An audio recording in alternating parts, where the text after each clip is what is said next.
yang saya hormati Ibu Musibah. Hilang lagi ya? Yang saya hormati Majelis Taklim Al Mubarok. Baik. Pak, Baitul Al Mubarok. Ya.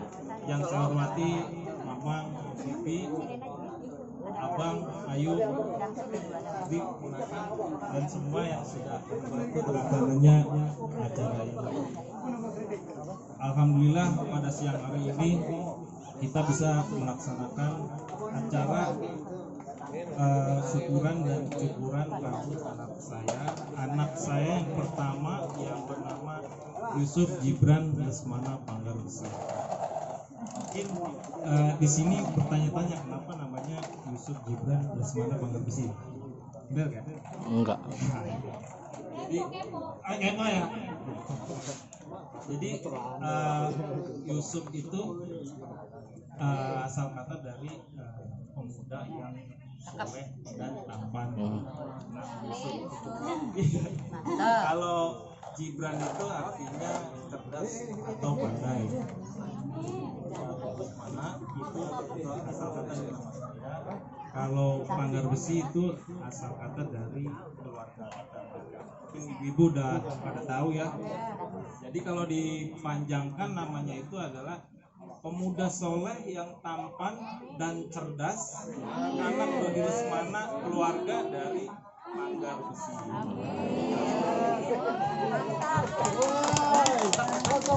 Tangan gak dosa kok. Mukanya merah. Ya, jadi di sini saya mau coba ceritakan ya. Jadi saya mendapatkan anak ini juga ada perjuangannya juga. Jadi saya mempunyai kesan yang sangat mendalam saat lahirnya anak saya ini. Dimulai pada saat perjuangan saya ingin menikah dengan istri saya, Siti Mersoro itu besoknya saya mau berangkat, malamnya itu Bu, Bapak Ibu, malamnya itu ada terjadi getaran-getaran manja di permukaan bumi atau kita getaran-getaran ya, kita biasa sebutnya itu gempa bumi lah. Jadi waktu saya lagi kerja itu saya gimana ya, saya ngerasa ini biasa aja nih, mungkin ini biasa aja lah, putaran biasa. Tapi saya heran, ada sepupu saya kebetulan nggak hadir di sini, anak Bibi Indra, Abang itu nelpon saya tiba-tiba, Bu, halo bro, lu di mana bro? Saya jawab, lagi di kantor bro. Kemudian dia bilang, bro, lu udah tahu belum? Tahu apa bro? Itu di Banten itu ada gempa bumi lumayan besar. Udah cek dulu belum istri lu? Nah, justru di situ saya baru tahu. Kemudian setelah kira-kira 15 menit kemudian saya cek ke rumah, saya takutnya istri saya itu anyut gitu. Calon istri saya maksud saya waktu itu. Ya. Namanya juga kan itu Bu, apa namanya, berita hoax, bukan berita hoax, takutnya kan hoax atau bener, kita nggak tahu ya orang. Nah, setelah saya pastikan ternyata alhamdulillah istri saya tidak anyut, ternyata memang ada. Dia hanyut ke hati saya, bukan tapi nah, setelah itu saya memastikan yang mungkin saya bisa dibilang konyol juga sih ya, maksudnya saya nggak nanyain Bapak Ibu gimana, mertua saya gimana, keluarga saya. Tapi yang saya tanyain waktu itu, ya selain calon, panggung saya gimana? Roboh enggak? Takutnya roboh nih, kalau rumah mertua roboh, nggak apa-apa deh. Panggung saya nikah, nggak apa-apa deh, tetap berdiri gitu. Ya waktu itu kayak gitu, oh iya astagfirullahaladzim, saya salah. Itu perjuangan pertama saya seperti itu. Lalu kemudian berikutnya kan kita mau berangkat nih, sempat terjadi istilahnya apa ya, pecah punggu lah alhamdulillah ada yang kubu berani mati istilahnya, ada lagi ya orang lagi tsunami kita datang istilahnya, lagi gempa orang kan menghindar, kita malah mendatangi. Nah jadi ada 2 kubu waktu itu, tapi alhamdulillah bisa terlaksana juga, berangkat kita 5 mobil. Lalu kemudian pas di hari H itu saya juga ngeri sedap Bu, karena takutnya ini gempa susulan, karena saya kan belum ngijab kabel, yang penting ngijab kabel dulu deh, gempa lagi ya. Jangan sampai nih repotnya ya kan. Nah ada saat hari H juga itu kita sempat mengalami yang namanya mati lampu berjamaah Bu. Waktu itu saya masih ingat tuh 4 Agustus di sejauh Pulau Jawa dan Bali kita merasakan gelap gulita total Bu, mungkin ya Bu ya. Itu iya meraba. Alhamdulillahnya enggak Bu, enggak kepegang istri saya. Itu saya bersyukur juga di hari itu orang-orang ini pada masih bisa datang tuh Bapak Ibu. Jadi dia di balik kegelapan tiba-tiba nongol, oh itu undangan saya, tamu saya. Tadinya kan saya berpikir seperti ini, waduh ini mati lampu nih, jangan-jangan saya nggak balik modal nih, nggak ada yang datang kan, rugi saya gitu. Ya udah alhamdulillah datang juga tetap rame, itu perjuangan yang kedua. Gak apa-apa Ibu ya. Mungkin ada hikmahnya ya. Udah kancem nih, udah ya. Jadi Makan. Ayo Bu, ya, jangan Bu, ngeliatin Dodi Bapak aja, Ibu, ini makan sambil siapa makan tadi. kopi-kopi disikat semua. Jadi yang ketiga itu saya Ya Bu, sambil dicicipi hidangannya. silakan Bapak Ibu. Mata kesono ngeliat ke aktor, kita aktor ya. Ibu makanin dah.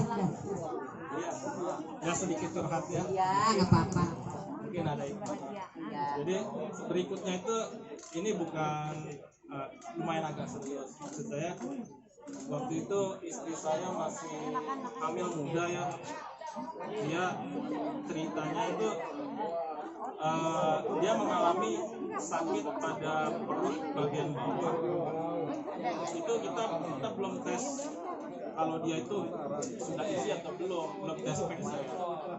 Dan ternyata setelah dibawa ke spesialis urut bagian kandungan seperti itulah, paparajinya di Banten lah istilahnya. Jadi waktu itu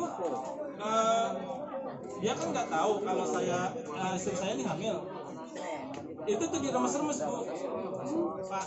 Itu jadi udah kayak apa ya? Baju kayak baju dicuci begitu. Begitu dia lagi di proses seperti itu sampai ngikut tangan saudaranya yang diantar karena saking sakitnya. Lalu kemudian setelah itu dia kita adakan tes pack, kemudian ternyata hamil Bu, positif 2 bulan kira-kira waktu itu. Dan akhirnya dibawa ke Mauban, mungkin ada sebagian yang kenal ya Mauban, bagian ini juga sama paparan ini juga Bantar Gebang. Nah beliau itu berkata, Pak, istri Bapak ini kalau agak lebih lama lagi udah keguguran Pak, karena posisi anaknya ini udah di bawah, udah mau keluar, udah di ujung banget Pak. Untung Bapak segera dibawa ke sini. Nah dari situ saya bersyukur, alhamdulillah anak saya selamat, alhamdulillah Pak, anaknya kuat. Saya benar-benar bersyukur di situ. Jadi masih tetap lancar. Kemudian yang paling membuat saya terharu itu anak saya waktu di kandungan 9 bulan. 9 bulan saat istri saya itu tes darah Bu. Jadi dia setelah tes darah ternyata dinyatakan HBsAg atau bisa dibilang hepatitis B positif.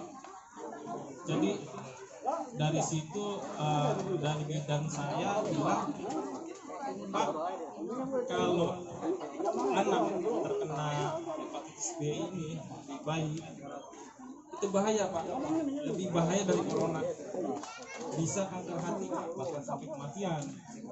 Di situ saya ngerasa Allah, apa? Iya Bu, biung lagi. Jadi kemudian dari sana disarankan memang sesar. Akhirnya saya konsultasi ke keluarga, bagaimana ini selanjutnya, karena kita memang tidak, kita berdua dari keluarga saya maupun istri memang tidak ada riwayat hepatitis B.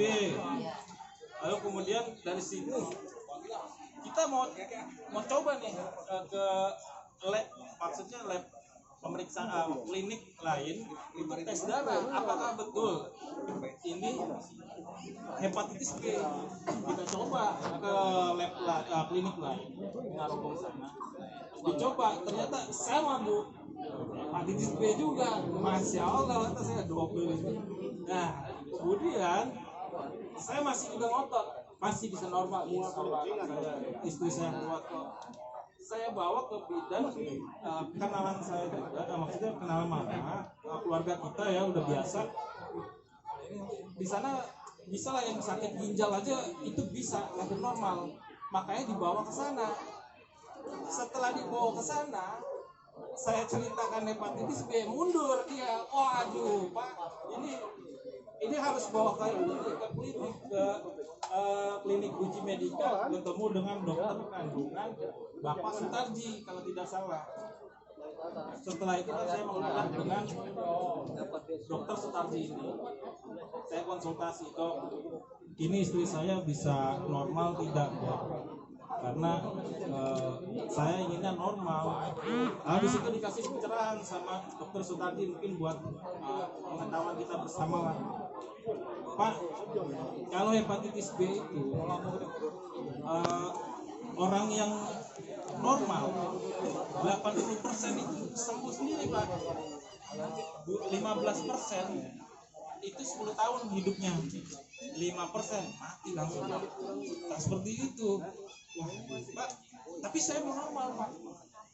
Masalahnya bukan itu Pak, penyebarannya lewat darah. Saat ibu melahirkan normal, pecah ketubannya, lalu mungkin ketelan darahnya atau kena darahnya, disitulah penyebaran hepatitis B-nya. Anak bapak itu bloknya antibodi atau kekebalan tubuh belum 6 bulan langsung terkena, ya seperti saya bilang, mudah-mudahan tidak dalam 5%-nya langsung mati tempat Pak. Langsung, maksudnya langsung mati. Dari situ saya bingung, bagaimana Dok solusinya kalau sudah begini.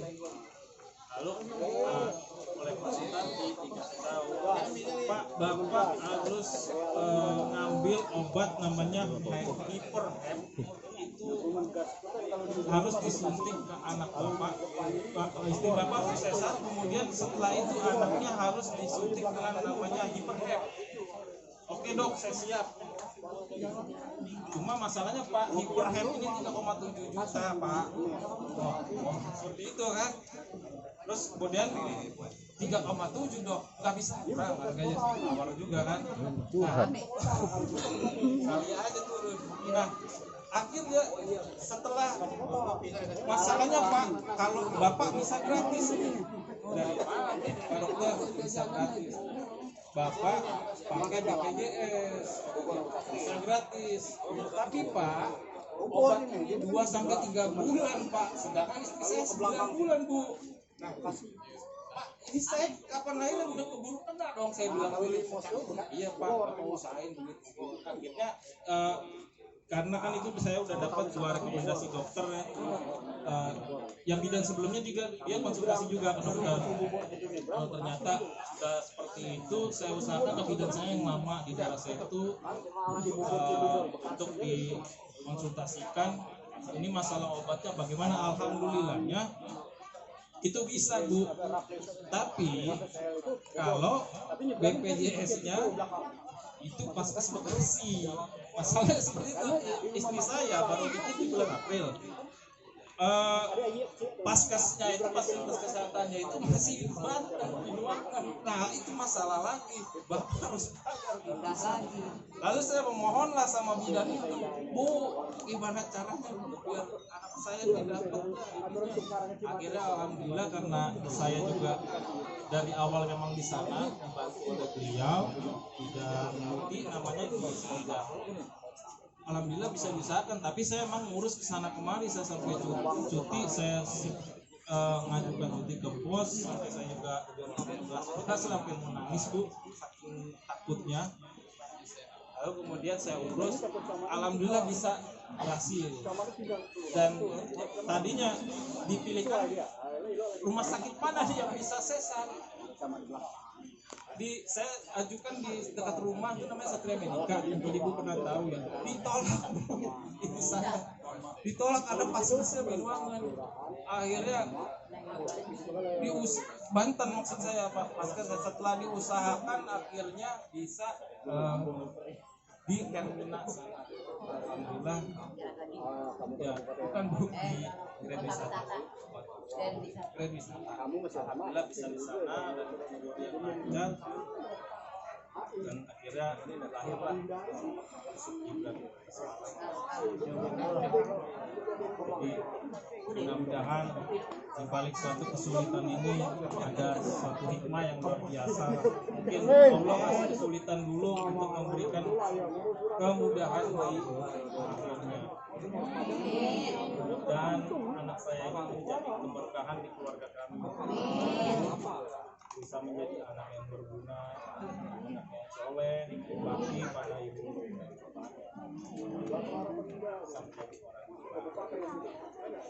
Udah, itu saja dari saya sambutannya yang cukup singkat, padat, jelas. Sip. Billahi taufiq wal hidayah. Assalamualaikum warahmatullahi wabarakatuh. Waalaikumsalam warahmatullahi wabarakatuh.